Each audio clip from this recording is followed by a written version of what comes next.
That is Skid Row tearing it down. New rock from them. I saw those guys a few weeks ago here in Indiana, and them and Warrant and the Great Affairs. They all put on a great show. Glad to hear those classic Skid Row songs. And, of course, Eric Gronwell, you know, he sounds so great on stage. It was definitely worth the drive time that I had to put in to see Skid Row and Warrant again.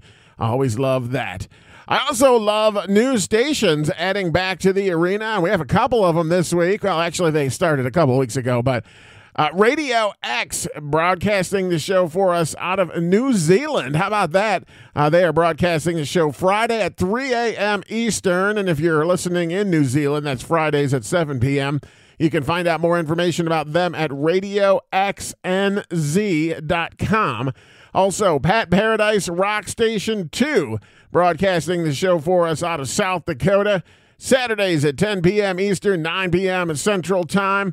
And you can get the link for their station and all the stations by heading on over to our website at backtothearenashow.com and clicking on the Listen tab. And you can also listen to previously aired shows on demand, courtesy of Mixcloud, right there on our website on the On Demand tab. And be sure to follow us on Mixcloud if you're a Mixcloud user.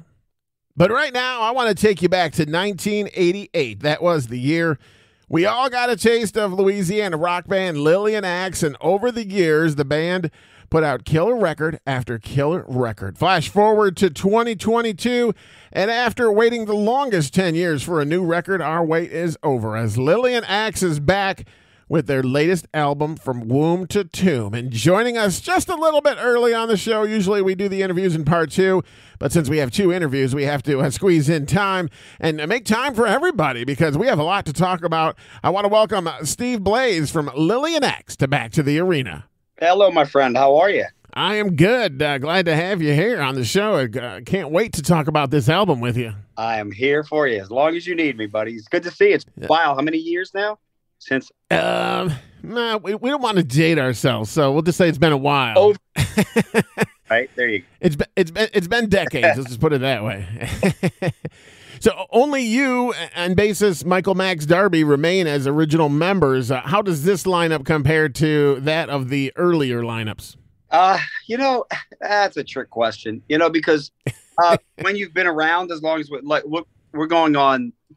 Actually 40 years since I formed the band. That's insane because I'm like a little teenager, but when you look at it like that and you start thinking about, we've had some changes, but do most people even know who they were friends with 40 years ago? You know what I'm saying? Life changes, things evolve, and relationships come and go. And the important thing is that, they were all integral, good, amazing parts of this, whatever you want to call it, this legacy of Lillian Axe. We've had several changes in the band, and all of them were equally as important as the next. I can tell you that being where I am in my life right now, I am happier than I've ever been with the band.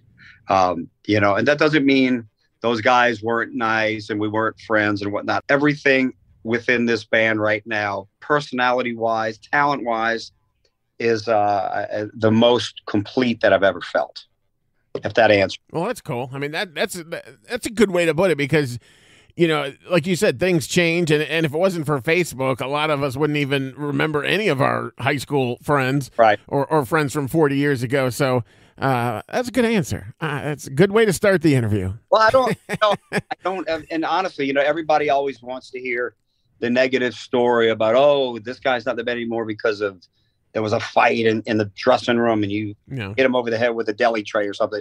But that's not the case, man. It's people move on. Some people don't want to tour anymore. Some people don't want to do records. Some people they have families that they don't want to leave home for long periods of time or whatever. So you honor that, but you keep it going and you keep the music strong and you keep getting qualified, good people to keep the name of the band and the music going on strong. Yeah, and you definitely have. Now, I was introduced to your band, when I was in college. The guy next door in my dorm grew up in Shreveport, Louisiana, so he knew all about you, and that's where I learned about Lillian Axe. So I don't. If he walked past me right now, I wouldn't recognize him. I remember his name was Jamie, so Jamie got me introduced to Lillian X, and I'm glad. I'm sure eventually I would have found you, but I've been rocking you guys since 1988. That's awesome. Thank you, and thanks, Jamie. Wherever you are. Yeah, thank you, Jamie. Wherever you are. Before we talk about the new album, you guys recently released Psalms for Eternity, an anthology collection. Talk about that, if you would. Well, we signed this new deal with Global Rock Records, and they have re-released almost the entire catalog. So they wanted to kind of, as a kickstart to the new album, they wanted to put something out to reacquaint everybody with our catalog, because as with most bands, the albums that were maybe the most commercially successful are always the ones that are at the forefront of everybody's memories. But we've had so many records since Poetic Justice and Psycho, Schizophrenia, Love and War, so they wanted to do an anthology. So I said, well, every time there's a project thrown in front of me, I don't want to do it the typical standard way. So I said, we've got to make this special. We have to make it unique, because a lot of our fans already have the record. So how can we make this a unique catalog? So what I thought it was, we would break it down into 3 separate CDs. The first one, we would do obviously I hate to use the word hits, but the singles are maybe if you could take one song that might have been maybe eked out the other ones as the most well-known or popular from each record. Then the second CD would be something of a little bit more of a deep cut, maybe another song that you heard over and over again that, was at the top of the list of people's favorites for the album. And then the third was an idea I had a long time ago. I wanted to do an album of just ballads. So we took one ballad from each of the records. And instead of going from the oldest to the most recent, I flipped it around. So when you put it on, you get the most recent song for that disc from the most recent studio record, which was Days Before Tomorrow. And then it goes backwards in time, back to the first album. So it's unique. The artwork is stunning. I think it was and it was really clean. Like, there were no liner notes, and, I can't, damned if I do, damned if I don't. But I wanted to keep it where it was just about the music and clean, and just about the images of eternity and life and existence and the universe, etc. So it was clean. It was like, here's the band members, here are the songs. That's it. No endorsements and thank yous and this and that. And barely even said anything other than, if there's a time capsule somewhere in 1,000 years, this could be sitting in there, and people would go, oh, this musical group from 10,000 years ago, this is what they were. So that's what we did. So we put that out, and we've gotten, great feedback from it. Nothing negative at all. The only negative thing is, well, why didn't you have this song on there? I'm like, well, because we have, 15 releases or whatever, and only have 3 CDs I got to pick from. Yeah. So it was not an easy choice. It's kind of like people complain after a concert, oh, they didn't do that song. You can't. We have the hardest time picking set lists out, because we have so much to pick, and we want to play everything. That's why our sets wind up going, 2.5 hours and stuff. It's like, because, oh, we got to play this, we got to play that, hey, the good thing about it is, this is just an anthology, is just like a appetizer.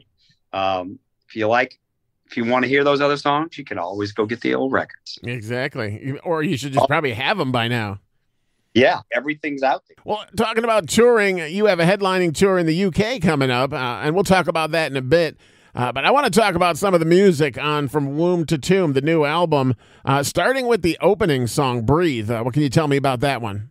Breathe. Actually, this album is an unusual sort of a concept record, as the title will give away, From Womb to Tomb. So it starts with the actual birth and the creation of life, and goes through, loosely based on my life and my experiences and the lessons that I've learned, all the way through the a person passing and ascending into heaven.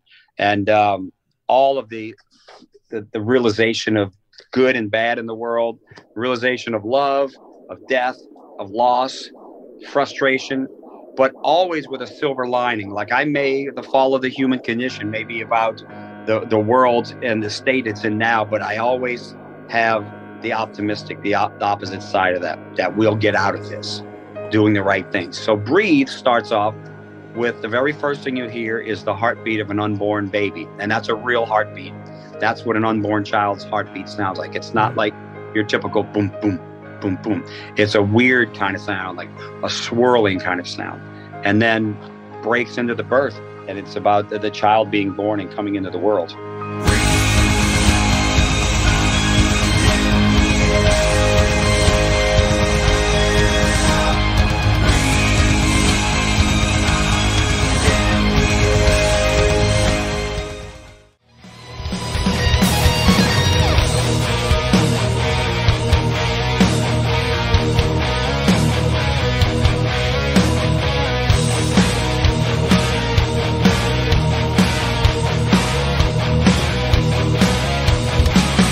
That is the second song off of the brand new From Womb to Tomb CD that we're playing, and we have another one coming up a little bit later on in the show as we are talking with Steve Blaze from Lillian X. And Steve, the next song on the CD right after Breathe goes into another great track, I Am Beyond. Can you talk about that song? I Am Beyond is the realization of the child that he is an entity now. But most of us don't realize anything, memories, until we're maybe 3-4 years old. That's when you start getting the snapshots. But that the birth and the realization of an infant that he is now an eternal creature, going from nothing to this soul that will live, that will last and live forever. We just shot a video for that a couple of days ago too. That's going to be coming out very soon as well. And I actually wrote that song a long time ago, maybe about 20 years ago. Mm-hmm. And just waiting for the right time for it. But that's the essence of that song. I think it captures all of the different unusual elements. This album's really weird. I think, and people that have heard it think it's our opus. They think it's our what do they say? Magnum opus, Magnus opus, or whatever. But I think there's so much that went into 4 years of recording this thing. And there's everything from heartbeats to maggots to flies to orchestras, choirs, tubular bells, thunder, lightning, and everything, dragons, everything in between on this record. It's the best sounding record we've ever done. Ted Jensen mastered it, who just did the new Ghost album, did Hotel California by the Eagles. Billy Joel is a stranger. He's done thousands of immense records, lots of major, everybody from the Stones to My Chemical Romance, and he mastered the record, and I just overwhelmed on how good it sounds. Yeah, I mean, there is a lot to it, and now that you're talking about all this, I'm going to have to go back and listen to now that I know the kind of the story behind the beginning of the album, the second track, right. and not that I'm going song by song, and don't worry, I'm not going to go through the whole album, but the next song on the album is Never Ending Me, and then Dempsey's Kick in parentheses. Can you tell me about that one? And then I'll ask about my favorite, and then I won't have you give away the rest. No, man, that's fine. Never Ending Me is it was inspired by, I think about my childhood, and I wanted to write a song that about the fact that, there's some people that have had great childhoods. Some people have not been so fortunate, but I think everyone has had those moments in their life where there were those days that they just thought were the best days of their lives. They were perfect days. And that the innocence of being a child. Now this covers from being from 5 to 10 years old, that era where you start to realize that you are an individual and that you have emotions and that you're a child and you're going to, you exist, the whole realization of that. And so when I was thinking about there was one scene that popped into my head when I was a kid. I don't know if you're familiar with much about New Orleans Saints football, but and I'm trying to remember the year. I want to say 67, 68, something. I have to check and see. But the Saints in their very beginning were not very good, right? So if they even like came to the game and showed up, people were very thrilled. So one Sunday, they played the Detroit Lions, and I believe the score was 17-16. The Saints had a kicker named Tom Dempsey, hence the name Dempsey's Kick. Tom Dempsey's right foot that he kicked with was I don't know if he called it a club foot, but he had half of a foot. Okay. This is the field goal kick. He had a half a foot and a special shoe. And they lined up, and with the last few seconds of the game, Dempsey kicked a 63-yard field goal, the longest field goal in NFL history. I don't know if it's been tied or beaten yet. I'm not sure. But for many years and at that point, it was the longest field goal in NFL history. He hit that thing. I was in my backyard on a cold, overcast day. And remember, I was playing basketball, shooting by myself, and I heard screams from all over the neighborhood. But the games were not on TV at that time. They were on radio, because it was a local game here at Tulane Stadium. So all you had was everybody in the neighborhood is listening to this game on the radio. So when that kick was announced that he made it, and that mayhem went loose in the city, I could hear people screaming, and my dad's in his bedroom in the house screaming. And I just remembered that one day as being, I just felt like that was kind of like a snapshot in my childhood. I was fortunate to have a great childhood. You know, it's kind of melancholy when you look back on the past and stuff, but those moments and those days like that inspired me to write Never Ending Me. But that's why I had to say something about Dempsey's Kick in there, because that was the trigger to that one wonderful day of my life. Yeah, that's very cool. I mean, that, you know, I was born in Cleveland, so I grew up a Browns fan, and Mm-hmm. you know, they haven't won anything, you know, outside of the division occasionally, and so I remember things like that. You know, that even weren't records, you know. I mean, there's a lot of negative things like the fumble and, you know, and the drive and all that stuff that everybody throws down my throat every year and annoys me. But that's cool that you incorporate something like that into a song. You know, it's not just a rock band playing music. There's thought into it. So that's very cool. I'm very amazed at that.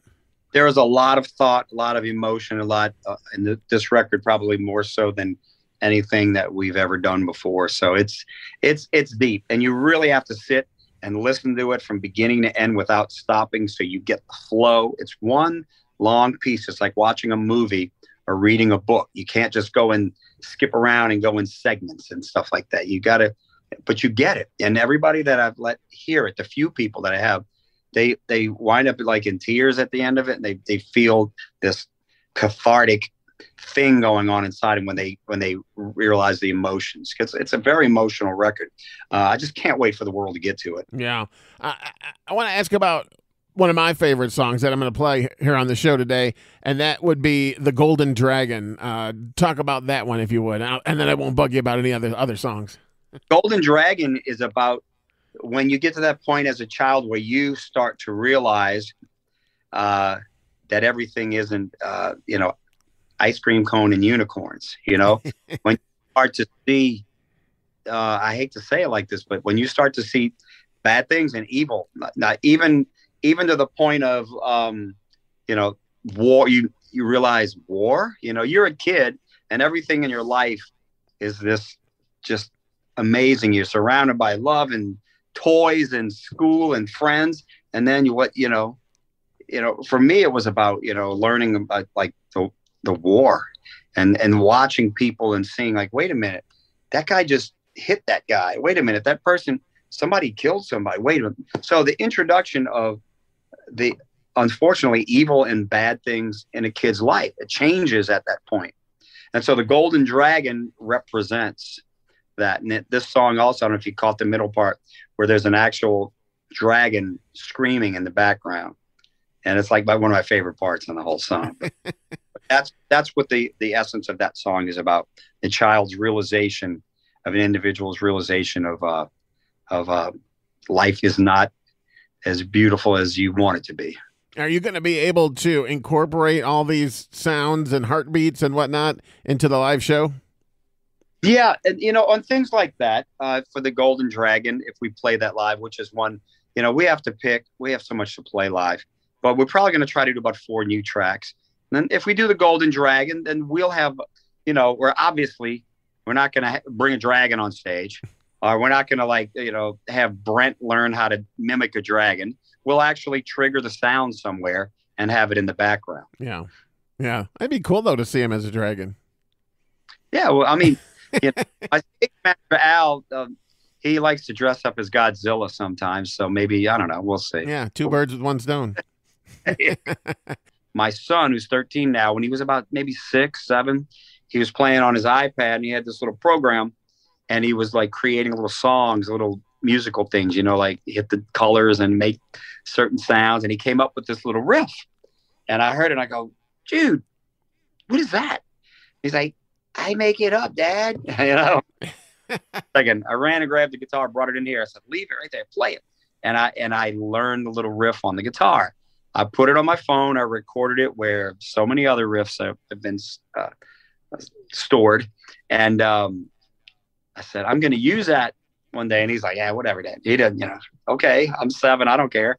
And so when I revisited all the ideas I've saved to my phone and I heard that, I said, man, I've got to use that. And I did. And it's the main riff at the beginning and it goes out throughout the song several times, but he wrote it. He gets the songwriter credit for that. So, And what does he think of the final song that has his riff in it? Oh, he loves it. I mean, he loves it all. I catch him cause he's not, he likes music, but he's into sports and school and video games. And virtual reality. He hadn't picked the guitar up yet, like everybody wants him to do it. But I'll catch him like singing the words and stuff in the car and stuff like that, which is really cool. He doesn't, he has a different approach on what he thinks about my musicianship status, and like somebody talking about me on the radio, all of a sudden it's cool. But we'll go out in public and stuff and people will say hi to me and, and come up and get autograph or take a picture. And he's like, instead of being like, Dad, come on, we got to go. He's like, Dad, that's just so cool that those people are fans of your music. How did they know that they were going to meet you out in public today and you'd be able to talk to them and hang out with them a little bit and take a picture with them? I'm like, I'm glad you get that. He goes, that's really cool. I go, you see, that's first lesson in being humble. You make people happy, everybody's great at something. Everybody does well at something and everybody's important. So no matter what you do, you have to always be nice to everybody because everybody's important. And I flip that around and teach him a lesson. He's all good about that. He's a good kid. Yeah. Very cool. I mean, now everybody can go out and high five their plumber when they see him out because he. What those guys do is way cooler than what I do. Without my okay, you're still going to be all right. Without water and air conditioning, you're yeah, especially air conditioning. Holy crap. Well, let's talk about this tour in the UK. It starts August 22nd in Wolverhampton, and I'm so jealous of our UK affiliates and their listeners that they have all these multiple chances to rock with you guys. How did this tour in the UK come to life? Well, it was actually inspired by the label because the new label is located in the UK. So we haven't been there. We went to Europe about 10 years ago, but we did not, we haven't been to the UK. I think we did one festival maybe in the UK back then. Everything else was in more of the eastern side of Europe. So to actually tour the UK, it's been since the 90s. So we're really excited about this. I just can't wait. And we're there right the week that the album comes out. So that's even better. Yeah, hopefully the temperature goes down a little bit. From what I hear, it was very hot in the UK. No, just when you're like, okay, this is going to be guerrilla warfare out there, with COVID and everything else. Let's just go. We got our tickets. We go. We make it happen, right? Now all of a sudden it's like, hey, did you see? Everybody's texting me like pictures of the UK, under like red lights and like it's on fire, the whole. Yeah. And so I'm like, oh God, this is going to be something. I hope to get the AC working by the time we get there, Now, I'm happy for the UK people, to get to see you, but when will us USA people get to see Lillian X on the road again? Well, we're hoping to start when we come back from the UK to start looking for to get out on the road. I know we're doing the Monsters on the Mountain Festival on the 19th of August, like the day before we fly out. So we're doing one show at a small club here in Mandeville, kind of a warm-up show. So we can, go over the new material and play here at home. Then we go up to Gatlinburg and we drive to Atlanta, fly out of there to the UK and come back. And then I'm not sure where we are around here, but we're playing a festival called Rocktember in September up in Minnesota. And I'm not sure what's going to happen from then. We're looking for like a decent tour or a package to go out with. And then we shall see. A lot's going to depend on what happens the first couple of weeks of this record. Yeah, I tried to do a partnership with the Monsters on the Mountain people, but it never came to life. I was hoping to, get some good interviews out there, but never happened. And then I just had Ron Keel on the show, and he was talking about Rocktember. So that's another show that would be very cool, with you guys and Cinderella. Oh yeah, I think he's playing the same day we are. Ron is. Yeah. A lot of good stuff, and I say it all the time. People are probably tired of hearing me say it, but Indianapolis always gets skipped. I either have to go to Cincinnati or Columbus or somewhere near Chicago. So hopefully you guys, when you get out on the road, can make it somewhere at least close to Indianapolis, because I'll drive and see you guys anywhere. My memory of Indianapolis is I don't remember the name of the theater we played, but I know it was a blizzard the day we played. And it shut the city down. That's all I can remember. It must have been like in maybe 92, 91, something like that. Was it the Vogue? Yes. Yeah. I was just about to say like the Vic or something like that. The Vogue. Yeah. I was just there Friday.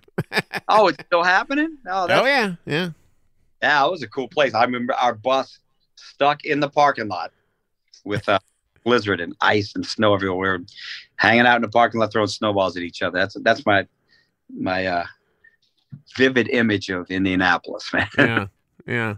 I saw that you've been made into your very own pop figure. How does, say, a radio show host like me get a hold of one of those cool ass figures? Oh gosh, it's like it's a company that's I guess they're licensed. They have permission from Funko Pop to do custom pops, right? And so a bunch of people were asking. See, I collect pop vinyls or Funko Pops, whatever you want to call them. I collect them. We've got about 500 in my house. Wow. I mean, it's a sickness. So I was like, let me see. Hold on, I got one right here. I'm trying to tilt my camera, but it's blocking. I have all the Office figures, all the pop figures from the Office. If you can see that. Yeah. How do I get that? I'll have to hook you up with the guy that does it. But he's, he got that. That's my podcast buddies on that, and that's it. So we, he create them. He hand does them one at a time by hand, and we sold a bunch of them. So. Yeah, very cool. Everybody needs to go out and get the new Lillian X album, From Womb to Tomb. They get more information at LillianX.com. They can follow you on Facebook, Lillian X Music, on Instagram, Lillian X Official, and they can follow you on Facebook at Blaze Steve.